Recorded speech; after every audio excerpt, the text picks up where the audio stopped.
Put God first. Put God first in everything you do.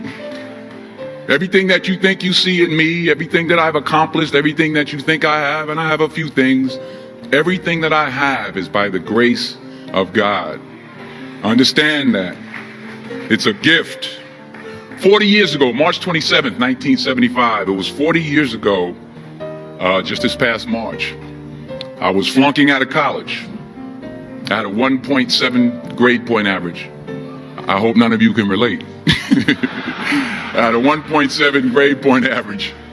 I was sitting in my mother's beauty shop. They still call it beauty shops now? What they call it now? Yeah, I was sitting in the beauty parlor. I was sitting in my mother's beauty parlor, and I'm looking in the mirror, and I see behind me this woman under the dryer. And every time she looked up, every time I looked up, she was looking at me, just looking me in the eye. And I didn't know who she was, and I said, she said, somebody give me a pen, give me a pencil, I have a prophecy. March 27, 1975, she said, boy, you are going to travel the world and speak to millions of people. Now, mind you, I was flunked out of college. I'm thinking about joining the army. I didn't know what I was going to do, and she's telling me I'm going to travel the world and speak to millions of people. Well, I have traveled the world, and I have spoke to millions of people.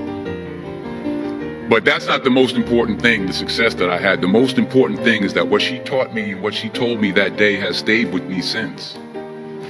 I've been protected. I've been directed. I've been corrected. I've kept God in my life, and it's kept me humble. I didn't always stick with him, but he always stuck with me. So stick with him in everything you do. If you think you want to do what you think I've done, then do what I've done and stick with God. Number 2, fail big. That's right. Fail big. Today's the beginning of the rest of your life, and it can be very frightening. It's a new world out there. It's a mean world out there, and you only live once. So do what you feel passionate about. Take chances professionally. Don't be afraid to fail. There's an old IQ test, was 9 dots, and you had to draw 5 lines with a pencil within these 9 dots without lifting the pencil. The only way to do it was to go outside the box. So don't be afraid to go outside the box. Don't be afraid to think outside the box. Don't be afraid to fail big, to dream big. But remember, dreams without goals are just dreams, and they ultimately fuel disappointment. So have dreams, but have goals. Life goals, yearly goals, monthly goals, daily goals. I try to give myself a goal every day. Sometimes it's just to not curse somebody out. Simple goals, but have goals. And understand that to achieve these goals, you must apply discipline and consistency.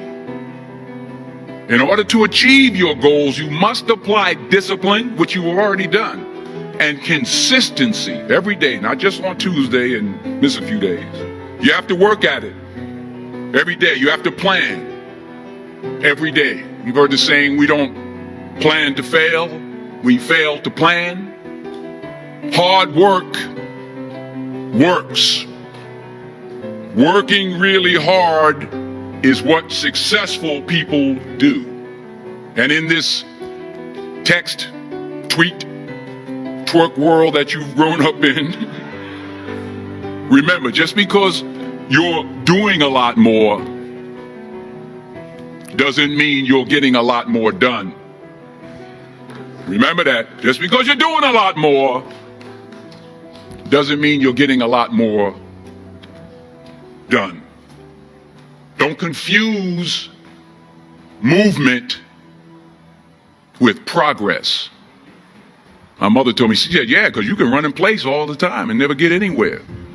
So continue to strive, continue to have goals, continue to progress. Number 3,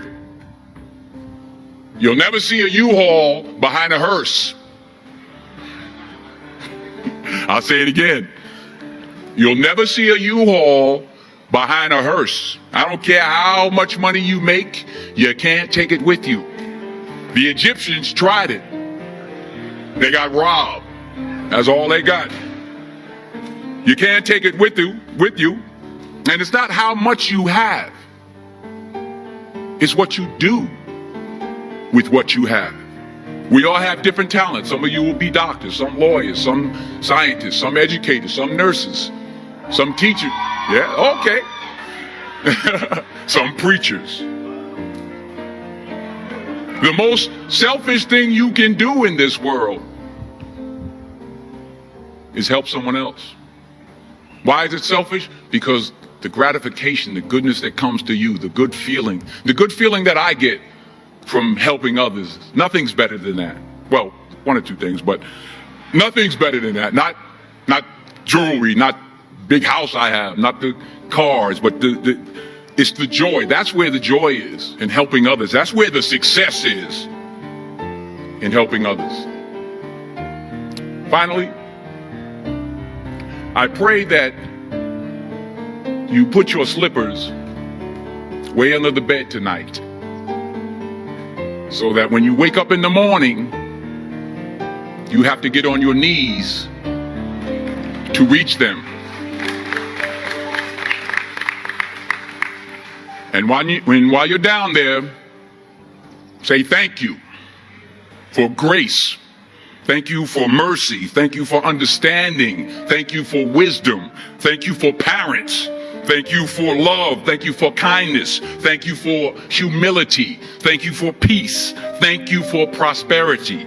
Say thank you in advance for what's already yours. That's how I live my life. That's why I am. One of the reasons why I am today. Say thank you in advance for what is already yours. True desire in the heart for anything good is God's proof to you sent beforehand to indicate that it's yours already. I'll say it again. True desire in the heart, that itch that you have, whatever it is you want to do, that thing that you want to do to help others and to grow and to make money, that desire, that itch, that's God's proof to you, sent beforehand already to indicate that it's yours. And anything you want good, you can have. So claim it. Work hard to get it. When you get it, reach back. Pull someone else up. Each one, teach one. Don't just aspire to make a living. Aspire to make a difference.